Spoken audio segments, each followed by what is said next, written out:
시청자 여러분 안녕하세요. 미스터리 점사 토크쇼 신들러리스트 MC를 맡은 지수연입니다. 지구상에서 일어나는 미스테리하고 불가사의한 사건들을 영검한 무당 선생님들과 함께 점사로 풀어가 볼 텐데요. 오늘 함께 해주실 무당 선생님들 만나보겠습니다.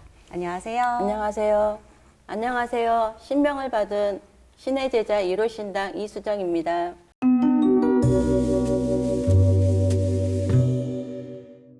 반갑습니다. 반갑습니다. 반갑습니다. 안녕하세요. 네, 안녕하세요. 하늘의 천명을 받고 신의 제자길을 가고 있는 천부 삼신당 백산 장군입니다. 반갑습니다.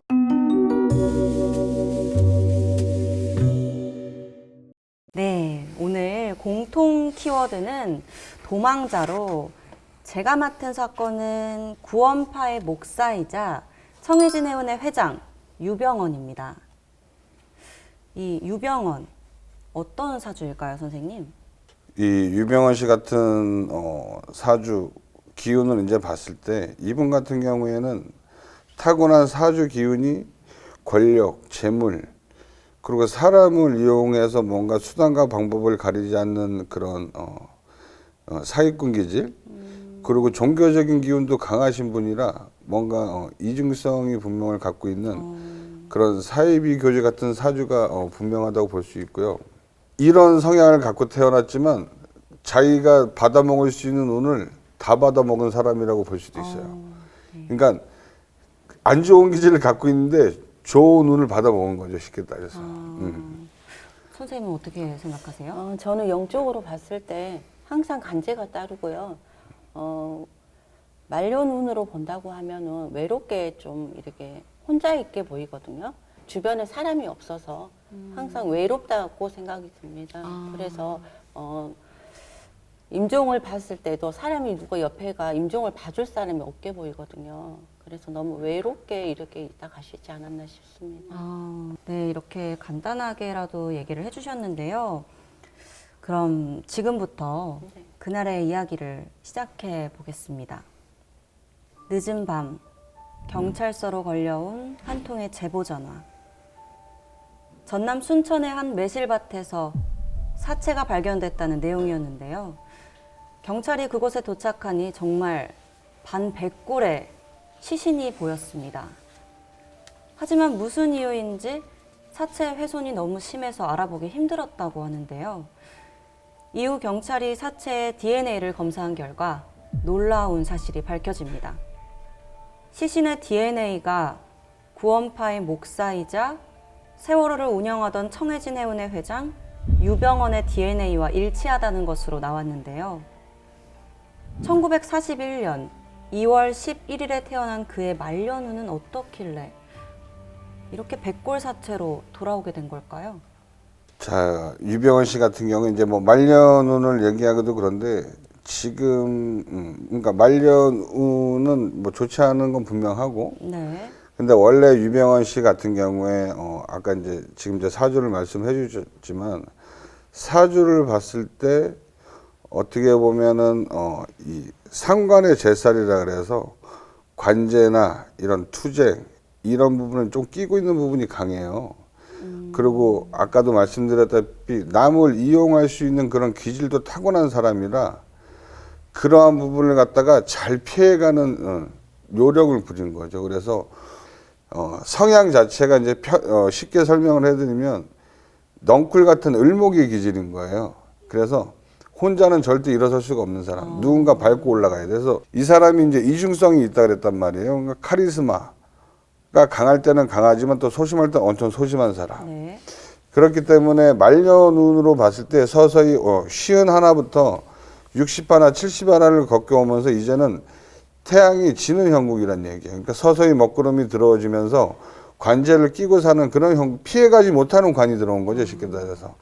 그러다 보니까 경찰서에 구속도 되고 드디어 이제 세월호 같은 자기 욕심을 채우려고 하는 그런 참사도 일으켰지만 말년운으로 봤을 때는 그렇게 내 주위에 많던 사람들이 다 떠나는 형국. 그리고 이 사람이 가진 거 다 잃어버리고 머리 깎고 산으로 가는 형국이라는 얘기는 이분 자체도 사주만 놓고 봐서는 우리 같은 이제 무당의 기운이 강한 종교적인 기운이 강하다 보니까는 구원파 교주도 했겠죠.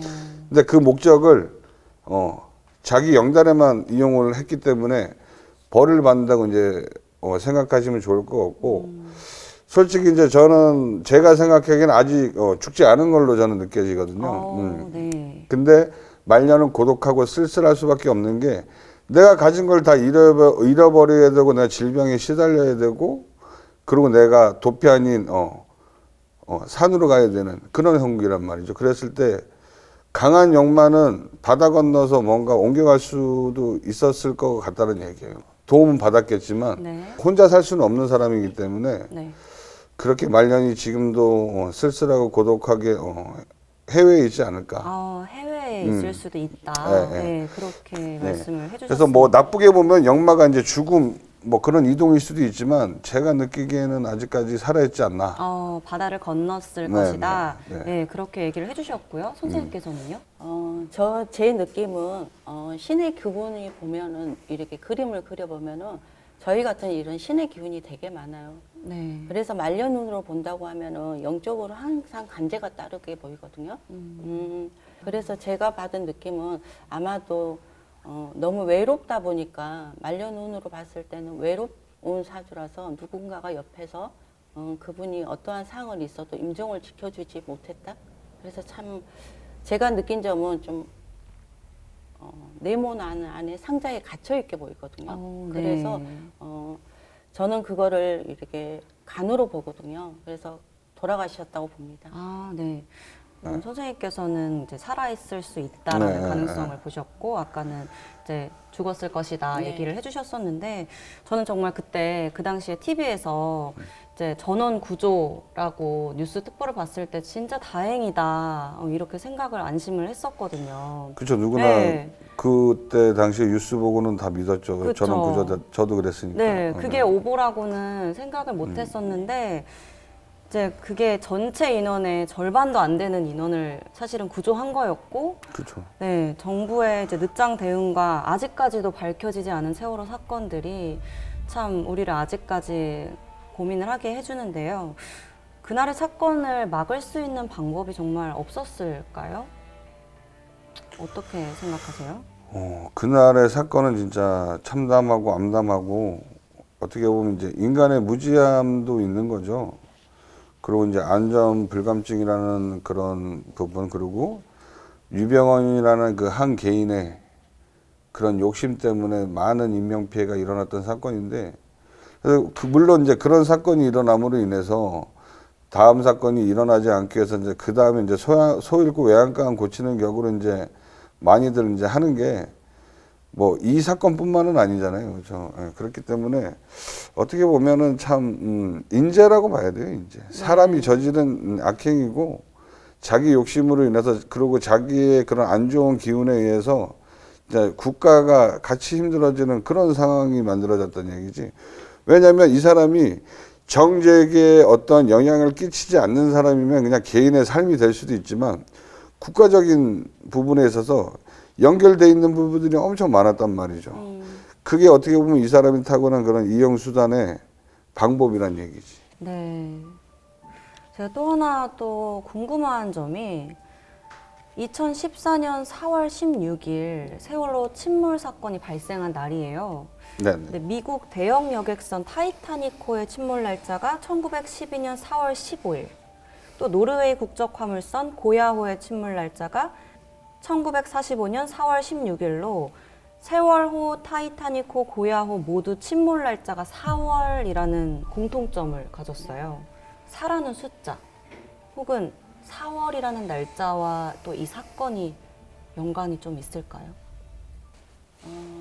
제가 봤을 때는 4라는 숫자는 개인적인 생각에 힘의 중심이라고 생각을 해요. 네. 예를 들어 돼지, 어머니, 뭐 지구 등등 감정 기복이 많은 숫자로 보여지거든요. 그래서 조금은 연관성이 있다고 봅니다. 연관성이. 네. 선생님은 어떻게 생각하세요? 뭐 저도 이제 4라는 숫자는 보통 사람들이 다 죽을 사자라고 해서 그쵸? 예, 네.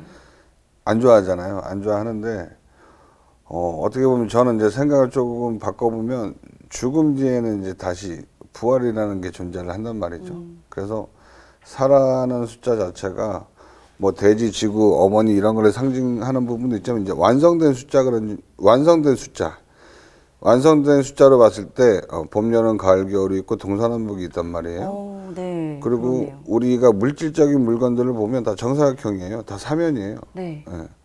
그런데 우리가 체육 경기를 봐도 축구, 뭐 테니스, 뭐 이런 걸 보면 농구 이런 걸 보면 정사각형 안에서 게임을 하잖아요. 네, 네. 규정을 지켜야 된단 말이에요. 그러면 이 4라는 숫자가 어떻게 보면 규정에 벗어나는 부분이 생기면 뭐 죽음을 맞이할 수도 있다. 쉽게 따져서 노아의 방주를 생각하면 좋을 것 같아요. 근데 불쌍하죠, 피해자들은. 근데 이것 또한 사람이 지은 죄 때문에, 잘못한 일 때문에 일어난 일이고, 뭐 타이타닉도 마찬가지. 지금 이제 그게 인양이 됐지만 예를 들면 그때 당시에 사고가 나지 않을 거니까는 걱정하지 말라고 그 관계자들이 다 안심을 시켰단 말이에요. 네. 근데 세월호도 마찬가지예요. 그렇죠. 그냥 대기하고 있으라고. 근데 대비를 했으면 더 많은 인명을 구조를 했을 건데 그게 그러니까 사람의 무지함, 사람의 잘못된 그런 판단으로 인해서 사고가 난 거고, 타이타닉호는 중요한 거는 그 지금 열쇠가 제일 비싸게 경매에 팔린대요. 망원경 열쇠. 그 망원경 열쇠만 있었어도 사고가 안 났다는 얘기지. 그래서 사라는 의미는 심판도 되는 거예요, 심판. 그래서 아마 어떻게 보면 심판을 받은 그런 날이 아닐까 싶죠. 네. 숫자와의 연관성도 어느 정도 생각해 보게 되는데요. 네네. 네, 맞아요. 세월호는 아직도 정말 이렇게 얘기를 하다 보니까 먹먹해지게 되는 사건인 것 네, 같아요. 맞아요. 가슴 아픈 네. 사건이었고 진짜 충격이었죠. 혹시 선생님들은 그것도, 이렇게 억울하게 죽은 영혼들을 위해서 또 이런 일이 다시 일어나지 않게 하기 위해서 따로 하셨던 일들이 있으세요?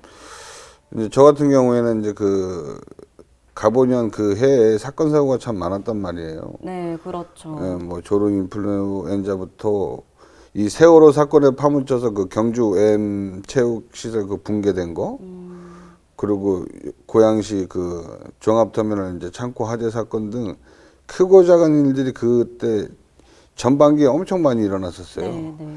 그러다 보니까 이제 저희가 이제 뜻 맞는 무당 선생님들 여러분들이 이제 모여서 세월호 이제 위령제를 이제 지냈어요. 예. 그리고 우리 대한민국 국군의 상승을 기원하는 그런 국군 상승 기원 대제를 지내면서 전국을 돌면서 이제 세 군데에서 그런 위령제를 지냈단 말이죠. 그래서 팽목항에도 갔었고, 근데 가서 느꼈을 때는 진짜 더 참담함을 느끼겠더라고요. 그 꽃도 못 핀 진짜 그 고등학생들이 그렇죠, 정말, 네. 그 안타까움들이 그대로 전해지니까 참 많은 사람들이 그래서 노란 리본 한참 메고 다녔잖아요. 맞아요. 예, 그래서 그렇게 이제 위령제를 통해서 조금이라도 위안이 됐으면 하는 마음에서 이제 전국에 뜻있는 선생님들 여러분들이 모여서 이제 위령제를 지냈던 기억이 있어요. 아우, 정말 좋은 일 하셨네요, 선생님. 네, 선생님 혹시 있으신가요? 네. 저는 고향이도 목포이고 아, 조도가 네. 외갓집이에요. 네, 그래서 네. 조도를 가려면 팽목항에서 배를 타고 들어가요. 네, 그래서 그러셨구나. 그쪽으로 기도 갈 때마다 거기에 들려서 마음적으로도 묵념을 하고 또 네. 좋은 곳으로 가시라고 기도를 하고 가끔씩 한 번씩 그렇게 합니다. 세상에 영원한 비밀은 없다고 합니다. 어둠에 가려진 진실은 언젠가 수면 위로 떠오르기 마련이죠. 오늘 영검한 만신분들과 함께 신들러 리스트 첫 번째 이야기로 희대의 도망자라는 주제를 다뤄봤는데요. 아직까지 풀리지 않은 의혹들에 대해 영검한 무당 선생님들의 날카로운 풀이가 이어졌습니다. 미스터리 점사 토크쇼 신들러 리스트 첫 번째 이야기는 여기서 마치고 더욱더 새로운 미스터리 사건과 인물들로 찾아오겠습니다. 감사합니다.